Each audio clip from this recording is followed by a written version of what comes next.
Far na habang nagkakasangatan din si CFSPH Masters, ando ng Eagle Eye 2.0, which is ibaban na ulit ng Sunday Shrooms, matik na nga yan, pero it's gonna be Port, Compound, and of course, Ankara. Oof, I'm not surprised. Pagdating sa mga map pick and ban natin dito, Eagle Eye not really the favorite of every team that we are looking at here sa CFSPH Masters. Pero one thing's for sure, hindi mawawala sa mga picks natin yung Port talaga and Ankara. So yan ang una nating lalaroin coming in from Sunday Shrooms. Sila ang pumili niyan. And yung next up naman, yung napaka-tight-knit map na Compound, which is picked by Gaon Gaming. At kung aabot man tayo sa game number 3, andyan naman ang I feel like the best map to really have a decider map is Ankara. And sa side nga dito ng Sunday Shrooms, if ever they really want to win the series, mag-2-0 na nila agad versus Gaon Gaming.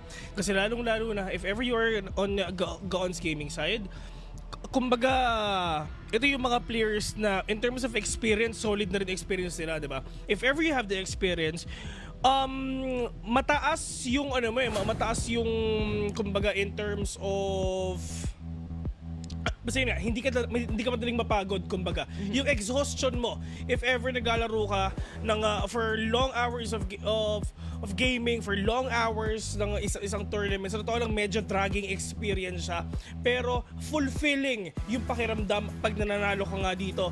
And yun yung kailangan din na ipanalo nga ng Sunday Shrooms. Just get that first map na talagang get that momentum and transfer it towards the next map, which is ang ito na nga, Compound. Ayun. Going into that as well and talking about it, napakalaking bagay no? May fatigue factor rin kasi talaga tayong tinatawag coming into these matches. Especially kung dalawang series yung lalaruin mo para sa araw na to. Kaya without further ado, simulan na natin para hindi mapatagal. Hashtag Crossfire Rocks mga tropa. Maglalaban-laban ng Sunday Shrooms and Gaon Gaming dito sa mapa na to. Pero pagdating naman dito sa Sunday Shrooms, oh no, first blood already being dealt by Jam sa kitang J-Bites, pero Suma nakabawi pa. Ang daming 1-2-1 3 nga pinapakita nila, pero pagdating naman dito sa Gaon Gaming, lamang sila. Lamang sila ng isang tao lamang. It's a 3v2 scenario. Di pa naman nakaplant yung C4 dito kahit papano at si Cetra na lang agad ang naiiwan at natitira. Kaso nga lang, caught by Jeff, makukuha at mahuhuli niya itong si Cetra dito, giving them a clean round 1-0 para sa Gaon Gaming. Ito kung napansin natin dito sa Global Risk, dito sa side nga ng Gaon Gaming, Bessie, talagang pinush nila yung mga kalaban nila. No? Hindi nila hinayaan ng space ang Sunday Shrooms dito para nga makakuha pa rin ng kahit konting buwelo. Pero ngayon, medyo panibagong pace naman para sa kanila. Yung aggression play ng Sunday Shrooms kanina, medyo hindi rin gumana. But for Gaon Gaming, papalit-palit din sila. Kumbaga active sila in switching up their strategies. Rotating around the map, mid-control, yan muna ang hinahanap ngayon ng Sunday Shrooms for the meantime. Habang ang Gaon Gaming naman naka-hold down the fort lang, ika nga. Jams ang magiging first contact pagdating sa mid. He was actually able to clear out Cetra here, leaving us to a 5v4. Napakalungkot nga kasi, kita-kita natin, Cetra leading the way. Sniper pa siya noon. So, ang problema, naka-off angle din itong si Jams, no? So, it's really, really hard for you to take down one, but this is the spray and na pinapakita ka talaga na get from Dondo. Pero at least Jeprax nakabawi siya ng isa. Chuma together with J-Bash na lang dito 4 vs 2. And I think it's gonna be A or probably B. It's up to them. But at least si Chuma try to make some noise actually really here in A para lang mabaling atensyon ng GG dito nga sa A, no? But ngayon, sabi ng Sunday Shrooms, nag-ingay na tayo doon. Yung diversion factor pinapakita natin, I think it's gonna be B. Timing mula kay Jack Bandito. Sasamahan niya sana or actually ka-cut off niya yung magiging push ng Sunday Shrooms. Pero instead, siya pa ang na-cut off. Pero ito na, ang last resort. Si Jason nag-aantay sa loob mismo. Pero Chumat Cutie, at least nahanap niya yung isang kill na yan. Kaso nga lang, sobrang low HP na siya. Kitang-kita ni Jeprax and that's gonna be the kill. Gaon Gaming, getting and gaining that 2-0. Really dominating start na pinapakita dito ng Gaon Gaming, not letting Sunday Shrooms get hold of them. Lalong-lalo na sa positioning. Ito number one na factor na pinapalang sa Gaon Gaming dito is their positioning and their angles as well, na laging nauhuli nila ang Sunday Shrooms bigla. Yung first kill and yung fourth kill na pinakita ng Gaon Gaming, positioning pa lang, lamang na sila. Basta ako, fan talaga ako ng merch nila. Naka-shirt, alam mo yun? Usually jersey sa makikita mo, pero lifestyle shirts, I'm a big fan.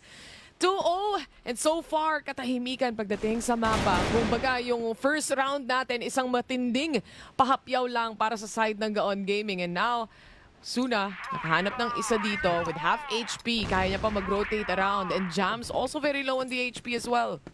And this is the aggression nga na pinapakita rin dito ng Gaon Gaming, not letting na mahanap nga talaga ng Sunday Shroomz yung position na kailangan nila. Kasi, I mean, after all, if ever talaga nakuha ng Sunday Shroomz yan, it will give a hard time for Gaon Gaming to get that retake. But at least, Kid from Tondo, low in HP, Suna as well, Jepek is down, Jams, low in HP as well. Pero kailangan nga nila makabawi dito no matter what kung gusto nila makuha itong momentum na to sa kahit global risk sila. At yun yung sinasabi natin kanina, di ba? In terms of global risk, sobrang lakas na pinapakita nga dito ng Gaon Gaming. Pero with that spray, 2K nakuha ngayon ni Jackban. Parang yung Facebook ko lang. Ngayon, Jason nakabawi ng isa. Sa 2v2, post-plan scenario na agad para sa side ng Sunday Shroomz. Kaso nahuli nila si Chumat Cutie dito. At si Cetra na lang ang natitira. With a sniper, he has to hold off. Ito na yung head-to-head natin. Literal 1v1 scenario. 21 seconds remaining para magawa ng paraan to ni Jeff Stroll. Pero wala pang nagpapakita sa kanila. So far, ito na ata yung swing, yung timing. Saktong-sakto lang. Sayang yun. Si Jefferson nakuha pa rin talaga niyon. Taking down Cetra. I mean, Cetra, in terms of angles pa lang, Bezi, di ba? Yun yung pinapointed natin kanina pa. At doon talaga siya nga nakakabawi. At kitang-kita naman natin yung moral boost na binibigay dito ng Gaon Gaming. Actually, yung sa head-to-head nga natin, which is si Jeprax at saka si Cetra dito, pantay-pantay lang sila. If ever chinek mo yung kill count ng Gaon Gaming, everyone is really performing well. Let's see if they can bring that performance here. Dito sa first match pa lang nila. Siyempre, setting the tone, setting the pacing. Pagdating sa round na to ay si Cetra dahil siya ang unang makakapitas. And now we are down immediately to a 4v3 scenario na talagang inaabangan na ng players ng Gaon Gaming. Gusto nilang pigilan yung pagpasok at pag-entry sa site. Pero with that cheeky angle na pinapakita nga dito ng Jeprax, talagang sobrang laso nun. Ginawa nga niya na papasok na sana dito ang Sunday Shroomz sa B. And huli pa yung dalawa dito, which is si Jason at si Jefferson. Pero 3 vs 3 right now. Kid from Tondo getting tagged. But right now, yung rotation ng Gaon Gaming, unti-unti na pumapasok ngayon. Jackban catching one, giving them an opening para makapasok nga sila for them to get that retake dito. 3 vs 2, lamang ang Gaon Gaming. 34 seconds in, Jams creeping in. J-Bice will catch one, but ito 2v2 right now. Okay, wala nang lamang. Lahat sila pantay-pantay na. Pero in terms of utilities, talagang lumilipad na papunta dito lang sa A mga tropa. Jackban catching one. Suna all alone. 1v1 mga tropa. Pero Jackban nilabas ang pistol niya. Nakapatay pa ng isa. 4-0 already. Gaon Gaming really want to get that big GG for themselves. Gandang setup sana coming in from the flashes mula sa taas ng site natin dito. Pero hindi na siya nakapunish ng isa pang miyembro. Nauna lang yung isa kanina, napitas niya na. But other than that, nagkaroon pa rin ng spacing o magandang spacing dito ang Gaon Gaming. And now, nasa 4-0 na sila, sitting a lot more comfortable dito sa kanilang kumbaga, advantage against Sunday Shroomz. At ngayon, medyo mas slow-paced yung playstyle for Sunday Shroomz. They wanna play for the picks. Gusto nila makahanap ng pitas and that's what they get. Jackban to go down. That's a big pick nga.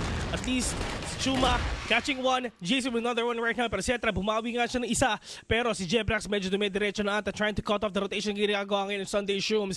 Pwedeng A, pwedeng B. Pero everyone from the side of GG, talagang sobrang lugi na nga sila kasi in terms of headcount, lamang ang kalaban nila. Pero Jeprax, at least itong advance na pinapakita na dito ngayon, no? Talagang he really wants to catch these players off guard, get that advantage. Papaalis nga dito sa Sunday Shroomz, pero it's just the time. Mahaba pa ang oras para makapag-creep up nga sila. Pero dito nga sa gitna, may laban ata tayo makikita mga tropa, pero lahat sila mga nag-aantayan lang sila. Antayan portion it is, no? Minsan napupul pa nga ng Sunday Shroomz yung nagiging rotation ng Gaon Gaming dito. Pero pagdating sa tutukan, itong si Cetra, laging halos nakaka-first blood. Pero that's all he gets. Dahil nga rin naman sniper, agad-agad may rest back. Pero, I really love that experience and syempre itong reflex na pinakita nga dito ng Jeprax na nakahuli agad siya ng isa dun sa kanan niya na unti-unti na nga nagkikrip papunta sa kanya. J-Bice all alone on a 2v1 winnable can clutch this. Yung C4, nasa kanya, kayang-kaya pa to, 38 seconds, isolator fights, isa-isahin mo sila, get that angle, get an advantage. May isang tao sa taas, pero pagkasilip niya, alam niya na meron na confirmed na mga tropa. Jefferson, at least alam na rin niya, pero yun nga lang ang problema makuha ba niya, pero sabi ni Jefferson, hindi na. 1 versus 1 right now. Jefferson still getting that kill onto J-Bice. 5-0 already. Gone Gaming is on a roll. Nasalisihan lang sila ng slight pagdating doon sa ladder, pero at the end of it, grabe yung awareness mula sa side ng Gaon Gaming, especially when it comes to these clutch situations na napupunta tayo sa 1v1. Kung tutuusin, it's such a close fight to a point na natitira na lang ang isa sa mga players on both sides of the team. Pero a good initiating fight mula dito kay Jefferson to really punish kung sino man ang sisilip sa LA. Talagang nakakatakot nga talaga to the fact na ang GG talaga, men, 5-0 na. Pero ngayon, Jefferson, medyo lumalalim na siya. Matinding lasan to, mga tropa. One tap to the head, kid from Tondo. Diyos ko, pinauwi siya ng Tondo, literal. 4 versus 3, lamang pa rin ng GG. And this is actually itong, kumbaga, assert dominance agad, di ba?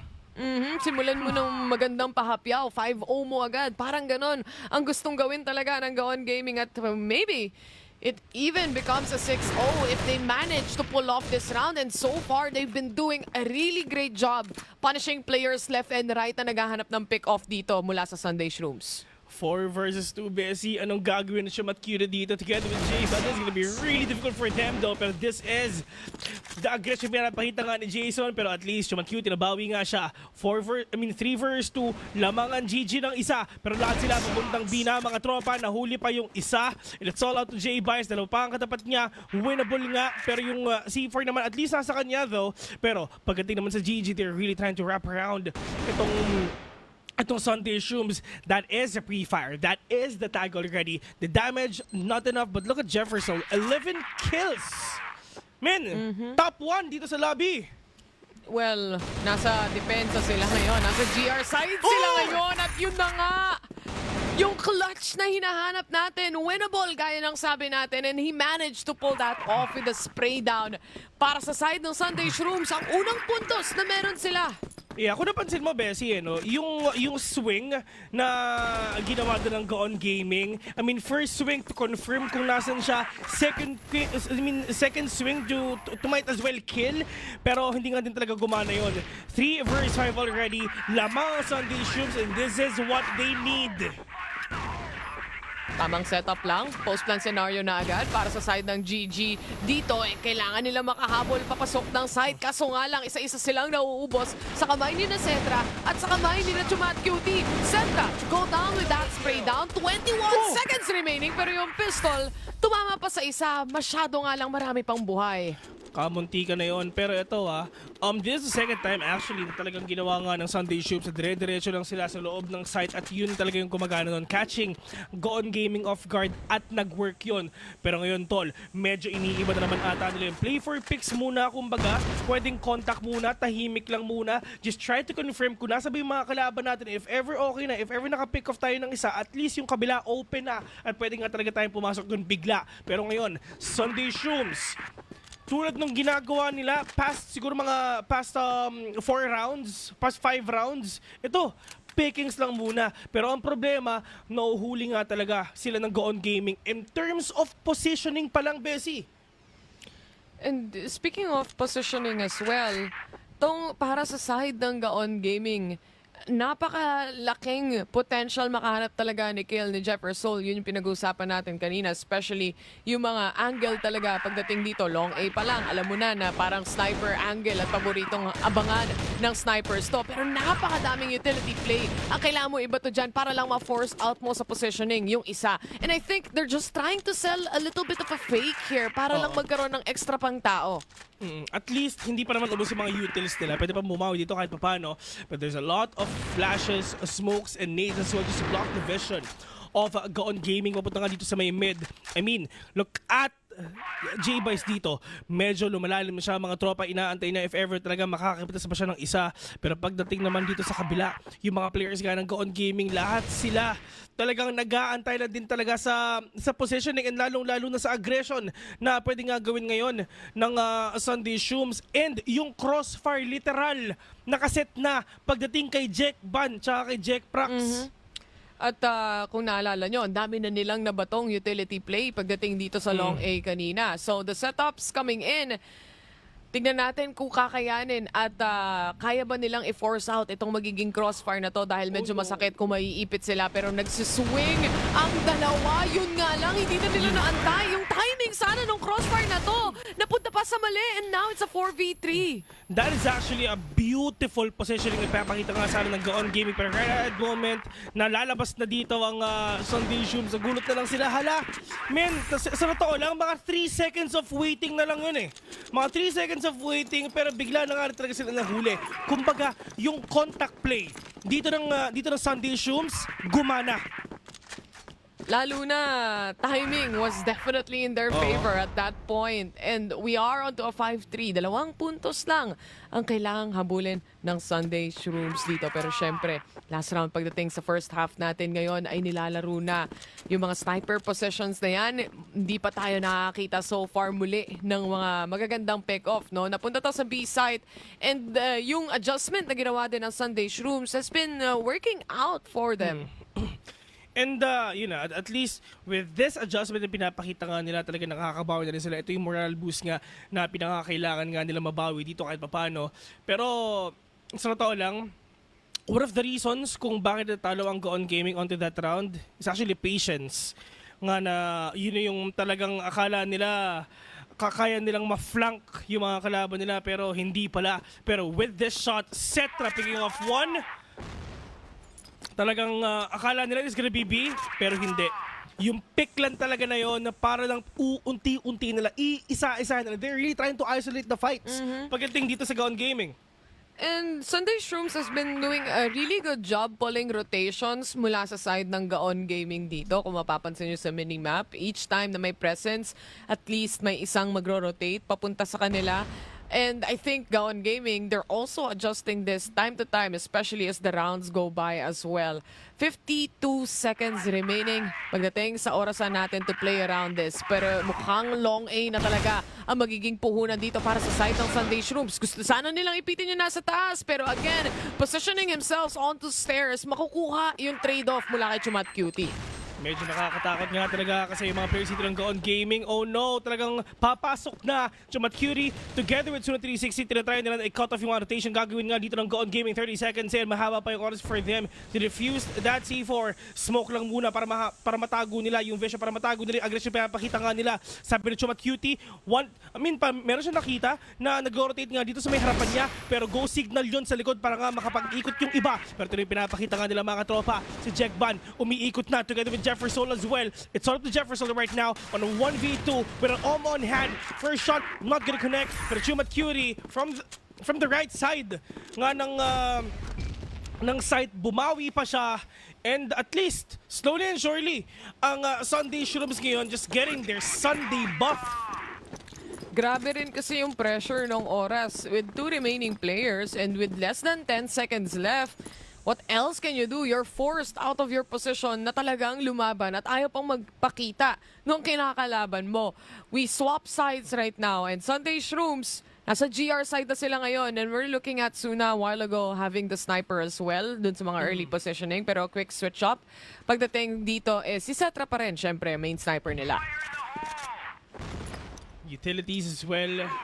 Ito nakita na nga natin yon na one of the actually na hindi rin talaga na maayos and nag-work for the side of Sunday Shroomz based on stats is yung blacklist side nila. Pero yung GR side nila, dun din yung dun sila nakakabawi. But for Gaon Gaming, they're really more comfortable whenever they play sa GR as well. Kumbaga, baliktad sila ng stats. Pero ngayon, yung mga players ng Gaon Gaming, andun naman sila dun sa pwesto ng Sunday Shroomz nga kanina. Pero ngayon, in terms of positioning, Cetra is ready for the aggression nga ng GG. Jams leading the way. Flash na lang yung kulang. Papasok na sila. Ito na ata yung setup coming in. Hinahanda na po para sa side ng Gaon Gaming. But they want to make a little bit of a noise, a little bit of a smoke pagdating sa mid-control nila kahit papano, especially having that lurk player. Pero the initiating fight, malaking laban ang kailangan tapatan ni Cetra dito. Mukhang 4 ang papasok sa kanya at yun ang inaantay mo, Bessie. Yung flash nag-settle in na at hindi makakahanap ng kill si Kid from Tondo. Pero si Cetra makakapag-reposition and manage to pull off one. Cetra, super low on HP. C4 nakaplant na mga tropa pero yung talagang angulo talaga ang kailangan nga nila makuha. Pero ang problema, makukuha ba nila itong defuse na to kasi si Jefferson bumabawi na. Pero in terms of utilities, nandiyan pa rin sila. Actually, hindi pa rin sila umaalis sa hat mga tol. Andun pa rin sila. J-Bice, will catch one. Putting ito 3 versus 3 right now. Cetra super low pero si Jeffrax wala na siya. Spray and pray nga, pinapakita nila mga tropa. Nagbalik sila ng baril para nga papusin yung mga kalaban nga nila. And yun na nga, na-retake pa nila. Chuma Cutie leading the way with a 2K. 5-5 ang score natin ngayon. Gandang retake scenario para sa side dito ng Sunday Shrooms. Even one player letting the other player know na pa-jump boost naman sa box kahit pa paano. And they got at least a better positioning na hindi sila mapo-force na lumabas dun sa ibang angle na posible inaabangan na talaga ng Gaon Gaming. And speaking of inaabangan, hindi siguro nila ina-expect yung push na yon. And this is aggression nga talaga hindi mo ina-expect like what you've said na talagang ginawa yan ng Sunday Shrooms kanina pero nahuli sila ng Gaon Gaming pero ginawa din ng Sunday Shrooms ginawa sa kanila ng kalaban nila. Puno ito 3 versus 2. Jeprax is low. Cetra leading the charge. Chuma Cutie with 16 kills already na kanina. Si Jefferson yung pinakamataas pero biglang kinuha niya yung lead na to. 2 versus 2. Winnable pa to kahit sobrang lunga ni Jeprax ngayon. Pero with that moment, that is Jefferson catching one. Kita niya yung yung scope ni J-Bice. Gandang map awareness coming in dun sa isang player natin mula sa Gaon Gaming ngayon. It's a 2v1 at push mula kay Cetra dito. Jeprax nag-aabang na. Mukhang yung initiating fight na yan, yung engagement na hinahanap nila. Literal na pa-hold sa posisyon, na pa-hold sa base. Itong mga players ng Gaon Gaming but with very low HP. Yeah. Cetra has to play around this at wala siyang idea kung nasaan si Jefferson. Cetra is super like what you've said. I mean, alam din Jefferson na hindi nila kailangan dito ng kahit ano. Pistol lang, pwedeng-pwede na. This is actually really hard for Jefferson kasi kahit low si Cetra, kaya pa rin siyang ma-one-tap dito if ever. Pero, laruan ng rotation, ika nga, di ba? At saka bes, from 5-0 naging 5-5. Yun na nga, I mean, comeback talaga na pinapakita nga dito. Napako ang Gaon Gaming nga bigla. Pero sabi ni Jefferson, walang tao dito. Rotation is on. Napagdating nga dito kay Cetra. Pero alam ba ni Jefferson kung sa magagaling kalaban niya? Pero mukhang, timing, on thread corners, pareho silang tatagoon dito. At lamang si Jefferson dito sa kahit anong aspect at talagang kayang-kaya niyang antayin lang si Cetra dito with the position at nakapakita na nga sila pero Cetra still ang panalo doon. Sinasabi na natin sa inyo kahit super low na niya, one tap lang ang kailangan niya.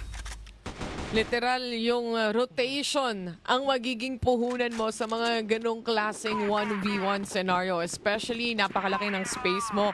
Makapag-plant ng C4 at the same time to put yourself into a position na magkakaroon ka ng upper hand. But nonetheless, punta lang talaga sa side ng Sunday Shrooms. Baka gumagana talaga yung Sunday buff nila dito dahil nakakalamang na sila ng 1 puntos right now. Yung push na ginawa nila dito sa GR side, especially towards Long A, nag-pay off malala. Medyo slow start lang sila though. Pero ngayon mga tol, itong players talagang pinapakita nga ng Sunday Shrooms, it's just them, their resiliency. Na kahit anong mangyari, babawi at babawi rin sila. Na sinasabi nga natin kanina na kailangan manalo ng Sunday Shrooms dito if ever gusto ka talaga nila makuha yung 2-0. Patience. Yan ang pinapakita ng parehas na team right now. Kung kanina, pupush tayo ng long A. Ngayon, ang plano ng Sunday Shrooms, mukhang mag-antay kung ano ang gagawin ng Gaon Gaming. And sila din, actually, nag-iisip kung ano ang gagawin nila. A-connector, yan muna ang uunahin nilang i-clear out possibly. And yung C4, nakasunod na rin pagdating sa kanila. Pero mukhang magsa-setup ata sila dito ng long A angle nila. At mga setup na pinapakita nila, this is the execute already. Pati yung mga players ng GG dito, men, flash na rin. Sa sobrang dami ng flash na binatong nila. J-Bice getting down. Jackpot, the 2K already. Lahat sila spray and pay lang mga tropa. Jepax nakabawi pa ng isa. Puno kita 2 vs 2. Cetra from downtown. 50 seconds. Ang natitira nga para sa kanila, C4 is drop. Jams catching one. Cetra all alone. Magiging 7 ba ang clutches niya o hindi? Yun, no? Tignan natin kung maka-clutch out niya pa to. Yung sniper positioning niya pagdating sa bridge. Syempre, medyo delikado. Isa pa rin to sa mga spots na inaabangan. At yun na nga, inabangan na siya ni Jeprax dito. Making this a 6-6. Gumana yung pagpa-flood nila sa loob mismo ng site. Especially with that much utility. Tatago na lang din ako Oh, sobrang overwhelmed ng Sunday Shrooms nga dun no? Kumbaga, nag-spray na lang sila, bahala na if ever meron ako matatamaan dyan. Pero at least, I mean, for Gaon Gaming, what a promising rounds nga na pinapakita nila. Going in a 4-0 dito sa, 5-0 dito sa ating game. Pero what a comeback by Sunday Shrooms. It took them 5 rounds para nga makabawi nga dito kahit papano. Pero pagdating naman sa side nga ng Gaon Gaming, it's just them. Mukhang nahihirapan na nga ata sila. Nagpupush sila pero si Chumat Cutie. Sobrang chika ng angle. Just called, pumupush na. Pero buti kita, 3 vs 2 lamang ang Sunday Shrooms. Pistol to pistol ang nagiging labanan, especially mula sa mga snipers natin dito, etc. Nakapunish lang siya ng isa doon, tapos na ang lahat. 2v1 scenario, and now they want to flood going towards B. Nasa kanila naman yung C4 dito, pero again, very low HP na rin. Si Jefferson, hindi natuloy yung pagpa-plant niya. It's a 2v1. Ayan, sure na. Pero with this, mga tropa, tignan natin kung talaga makakabawi nga sila. Maganda yung position na dito, pero hindi alam kung saan magagaling yung kalaban niya. Oh no, stuck si Jefferson dito, mga tropa. Hindi nila alam, pero ngayon alam na nga nila. And J-Bice with a kill. Getting that win for themselves. 6-7 already, Sunday Shrooms. At least, medyo hindi din naman talaga gano'n na overwhelm nila masyado ang Gaon Gaming. Pero na-isolate na yung fights, nahuhuli sila 1 by 1. And with the aggression na pinapakita ka ni Chamat Cutie, yun yung ultimate lason ng Sunday Shrooms. Good aggression as well, especially 2v1 yun. Gusto mo makuha agad-agad yung trade at hindi mo mabigyan ng space na mapistol ka pa after that first shot. So really, kadikit lang din sila doon at wala siyang ka-idea. It's a 6-7. Baliktad na ang oras ngayon dahil 7-6 sa Sunday Shrooms yung advantage natin. At gaya ng sabi mo, no, sa pagdating sa stats, lumalamang sila dito sa GR side. Pero itong sniper battle nung dalawa, mukhang si Cetra ang mapapatumba muna. And what a big opening sa side nga ng Gaon Gaming. At least si Cetra pa dito ang nakuha nila, which is siyempre yung clutch master yan And if ever na talagang yung gamit yan, talagang kakabahan ka na And the fact na Gaon Gaming talagang they're really struggling na makuha nga nila to. Pero with this opening already, J-Bice is no more to be found. At least 5 vs 3, lamang na lamang sila dito mga tropa. Pero pagdating naman dito in terms of positioning sa rotation nila, isa lang ang tao sa A. At si Suna yun. Tingnan natin daw kung ano magiging rotation nila dahil maka-cut off agad ni Chumat Cutie. At least isa sa mga player at itong push nila pagdating sa long A, masasagot din naman. Pero ang sagot nila, paulanan ng utility play yung mga nasa long A at babulagin, ika nga. It's still a 2v2 scenario. Jefferson, alam niyang sniper position to para kay Chumat Cutie. And Kid from Tondo, naiiwan pa pagdating sa A site. So far, nahirapan pa siya makahanap ng mga kills dito Ilang beses silang nalason ni Chamat Cutie dito with his aggression and with this read na talagang ginagawa nga niya, waiting patiently if ever talaga magbibi sila. Pero hawak na ni Kid from Tondo ang bola dito. Siya ang taong pwedeng papahintuin yung mga kalaban nga nila. Pero Jeffers muna makakakuha nga na isa Chamat Cutie ngayon. ang natitira. Winnable for the side of Chumad Cutie. Kanina pa to, men. Siya ang bumubuhay sa side nga ng Sunday Shrooms. Dun sa swing na pinapakita niya, dun sa clutch potential na talagang pinapalabas niya. Tignan mo, kanina 2v1, 1v1 na. But C4 is planted already. 1 versus 1. Jefferson from up top. Chumad Cutie, I mean, yes, tag siya. Pero kanina kayang-kaya po to. Si Cetra nga, super low HP. Nakuha pa niya eh. Walang idea si Jefferson dito na nasa taas na, nasa lasihan siya mula sa ilalim at wala siyang clue, wala siyang vision pagdating dyan. And baka nalaro pa nga siya. Aware na aware si Chumad Cutie dito kung ano nga ba yung magiging positioning mo kung sniper ka, ano yung safest positioning mo. And he played around that, making and gaining that advantage para sa side ng Sunday Shrooms. I mean, Gone Gaming thought they had it already pero hindi pa. Sinasabi na nga natin, Chumad Cutie, pag nandyan siya, mataas din ang clutch potential niya. And gumising siya. And he chose violence, Bessie. Look at that kill. 22 kills para sa kanya, mga tol. Top 1, top fragger sa lobby na to. So for Gone Gaming, man, you need to look out for Chumad Cutie kasi malay mo talagang nililikuran ka na. Kasi ultimate lesson nga, di ba? Siya yung talaga nagpupush and with this confidence na pinapakita nga niya, sobrang hirap tapatan itong taong to. Mahirap pa nito, Bes. That's, come to think of it, hindi pa online si Kid from Tondo. Sobrang nahihirapan siya makahanap ng kills dito sa totoo lang. Pero past matches, nakita naman natin kung anong kakayanan niya pagdating sa mga clutch situations na yan. Baka ito na yung round na at least makahanap at makalurk around siya and maging successful na to. It's a 5v4 na wala yung sniper para sa side ng Sunday Shrooms. Pero alam naman natin, hindi mo matatansya kung ano nangyayari sa mga rounds. Oo. Hindi ko sure kung nag-recon siya. Pero hindi pa rin natin siya masyado nakikita sa kill feed. Oh, yun nga. Tama. He's so low, man. He's so low. I mean, kahit 5 versus 4 to, at least si Kid from Tondo, hanggat buhay pa siya. May pag-asa pa, no? May pag-asa pa, man. I mean, yung hope nandyan pa. Pero ito na yung flood nga talagang gagawin nga ng Gone Gaming. Ipapasok ngayon dito sa mga tropa. Andyan si Chumad Cutie. But, nakabawi pa siya ng dalawa and that is huge for them.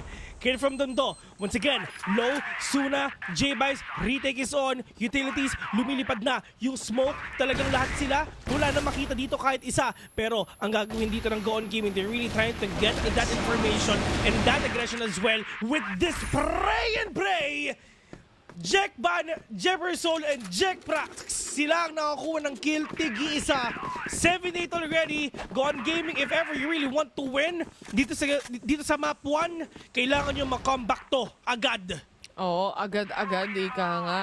At talagang for Sunday Shrooms right now, syempre yung mga ganong post-plant position yung gusto mo makuha, diba? The advantage is yours. Nakapag-set up ka ng magandang post-plant, smoked off pati yung spawn site mo, at least mawawala yung, or mababawasan yung pressure para sa side ng Gone Gaming. But definitely pressure para sa dalawang teams na meron tayo dahil parehas pwedeng mabaliktad. C4 drop, play for picks, yan ang angulo ngayon na tinitignan ng Gone Gaming as well. Pero ngayon mga tol, I mean, ito yung mapa na pinili ng Sunday Shrooms. So there's a reason kung paano sila nakakabawi dito, Bessie. Na kanina kahit 5-0 yung score, tina mo, 8-7 na, lamang na ang Sunday Shrooms. Kumbaga sinasabi nila, pinalamang lang, gusto pang manalo. Hindi, babawi ang Sunday Shrooms dito. Pero pagdating naman dito sa Gone Gaming, it's just them na talagang tinatrain nila na mamain itong Sunday Shrooms. Kasi if ever hindi, mas ma-overpower sila. Kasi lalo na yung confidence nga dito na meron sa Chumad Cutie, diba? Na kanina pa natin pinapoint out, talagang nag-work din. Kaso nga lang siya ang unang napitas dito, Bessie. Nabati ata si Chumad Cutie. 24 kills onto his name. Now, he drops dead para sa round na to. A big opportunity para sa side ng Gone Gaming, especially punishing a very hot hand player like Chumad Cutie right here. Pero slow play pa rin. Yan pa rin ang gusto gawin ng Gone Gaming. They wanna be sure na makukuha nila yung mga takes sa site. Gusto rin nila ma-pick off kung sino man yung posibleng mag-lurk. And ito I mean, kausap natin si Derek no? Top 4 lang ang pupunta sa playoffs. So talaga napakatindi lang nga niya. Pero ang problema si Cetra mawawala pa. Sula, nakabawi nga siya isa dito. Puri kita, 3. 2 versus 4 in favor of GG. Suna and kid from Tondo, natitira nga Suna. At least itong pick-off na to is huge for them though. Mas humihina ang aggression na pinapakita nga dito ng Gaon Gaming kung naiisa-isahan sila ng kalaban nila. Pero yung rotation, yung mga utilities papunta sa kanila. Pero pagdating naman sa positioning dito ng Sunday Shrooms, lahat sila hinahanap pa nila yung perfect positioning na kung nasan ba ang Gaon Gaming. And in terms of HP, bossing, duguan sila. Inahabol lang nila yung oras. A good trade. Especially up and down pa ang position dito ni Jack Ban, pati ni Jams. And they successfully take that round away from Sunday Shrooms. 8-8 na ang scoreline. At gaya ng sabi natin kanina, kahit na mapitas mo dito, or rather, mapitas mo dito si Chumat Cutie, at least mawala yung pressure na yon na mainit mong player, galit na galit, at least mababawasan. At ngayon, pantay yung laban, pressure para sa parehas na team. Yung sniper positions natin, nandyan pa rin. Double OM setup for Gaon Gaming currently. Ito, kung ako sa Sunday Shrooms, kailangan nga nila ipanalo to, Bessie. Kasi isipin mo, from 5-0, ginapang nila itong score na to na pantay na sila. Pero ngayon, pagdating nga sa Gaon Gaming, at least yung momentum na-transfer na sa kanila. Pero dito natin malalaman kung sino ba ang pinakaunang team na mag-match point. And with that idea alone, syempre Sunday Shrooms, they really want that Gaon Gaming as well. Pero in terms of pick-off, in terms of damage, in terms of pre-fires, nag-aambahan pa lang sila. Kumbaga sa motor, bumobomba pa. Binobombahan pa lang, no? Hindi pa nakakaandar. Andun pa lang, nasa stoplight pa lang, ika nga. Nag-ano pa lang, 5 seconds in pa lang. Yung mga street pipe, kumbaga, nag-iingay na. No? Nag-aantayan lang din sila eh. Sino ba mauuna? Sino maghahanap ng laban? Siyempre, ang kailangan maghanap ng laban dito ay Gaon Gaming dahil kailangan nila mag-plant ng C4. Pero ayaw nilang ibigay itong mid-control. Si Kid from Tondo ang nag-aabang dyan kung sakasakali man. They wanna play around this up-down position. At the same time, itong mga smokes na to, pinapaulan lang ng utility ng bala. Yun nga eh. Hoping na may matamaan, no? Lumalamang ang Sunday Shrooms dito sa totoo lang kasi the more na hindi pa rin dito nagpo-push ang Gaon Gaming, the more na talagang lumalamang dito ang Sunday Shrooms. 35 seconds in mga tropa. Lahat sila nag-iingay lang. Pero sinasabi natin na ang ultimate lason dito si Chumat Cutie. Men, siya talaga ang kailangan nyo talaga makita nga dito. Pero without further ado, ito na mga tol, mag-e-execute na sila. Ito na yung flash mga tol, talaga nililipad na set. Nakabawi pa ng isa, jump na wala. Puto ito, 4 versus 4 already. Chumat Cutie getting down. But at least, ito yung pinupush nga nila mga tol. Makakapatay ba sila dito? Wala silang makita dito kahit isa kasi grabe naman talaga yung flash. Diyos ko, pati yung Gaon Gaming, wala din makita. Pero nagpa-flash na yung isa. Flash talaga sa harapan. Wala silang pakita sa mga nararamdaman nga nila. Jason bumabawi pa. Puto ito, 1 versus 1. Suna versus Jefferson. Who's gonna win this? Nilabas yung pistol. Pero what's up? On the side of Jefferson getting that match point. What a fight mula sa side ng Gaon Gaming. Hindi mo malalaman kung sino matatapos o sino magtatapos ng round na yon. Literal na clutch situation para ma-plant yung C4. Harap-harapan na lang dahil the time is not in their favor any longer. Hindi na nila ma-clear fully. And nagawa pa rin nila. And even securing that 1v1 scenario, a much needed point para sa side ng Gaon Gaming kung gusto nilang makuha tong mapa na to. At talagang for Sunday Shrooms, the pressure is on pagdating sa pag-hold nila ng mga sites dahil isang puntos na lang mawawala sa kanila tong mapa. Diyos ko, grabe yung one-tap na ginawa ni Jefferson, man. Grabe yung laban na yun. Kahit si Chumat Cutie, dumapa nung una eh. Si Cetra, naka-hold pa siya ng isa eh. Pero after that, everything was a free for all. It's basically wild, basically pandemonium for themselves. Pero yung mga players nga dito ng Gaon Gaming at di sinasabi na nga natin na pinako nila ang Sunday Shrooms ngayon sa 8. Nakabawi man Sunday Shrooms dito, pero GG, pumupuso pa sila. Ang score kanina, Bessie, mga 8-7, ganun-ganun, di ba? Gaon Gaming, at least itong mga clutch situations, itong mga pickings, nakukuha na ng GG. Tsaka naka 5-0 din sila kanina eh. So at least may space sila dito na mag-isip din kung ano yung magiging next steps nila. Ano ba yung magiging next takes natin coming into the sites. Kasi nakakita rin naman tayo ng iba-ibang klaseng setup. Yung mga pushes from long A, biglang hindi na magpo-push on the next round. Ito naman push towards B na si Cetra usually nag-aantay yan dun na sa back ends of the site But this time, he wants to make the fort stronger para sa side ng Sunday Shrooms dito. Agad-agad na pick-off ang makikita natin dyan. Jackman is down, pero mayroon pa silang nakita dito. 2-2 for themselves. Chumatcuting kill from Nondo is super low, but chasing with a pick-off, that is huge for them though. Open na ang B mga tropa, pero meron pa isa nagbabantay dyan, pero saan sila pupunta? Alam nila na meron tao dyan, Suna. Oh no, napakalaso ng positioning niya. Putting 2 versus 2. Saan sila lahat pupunta? Pero pagdating naman dito sa mid, yung isa pumapasok na. Suna, kid from Nondo, low on HP, 40 seconds in. Kid from Nondo, bigla pang nawala mga tropa. Parang actually, parang miscommune man Alam ni Kid from Tondo na meron pumapasok all the way from spawn pero nakuha pa rin to ng GG. That's the round.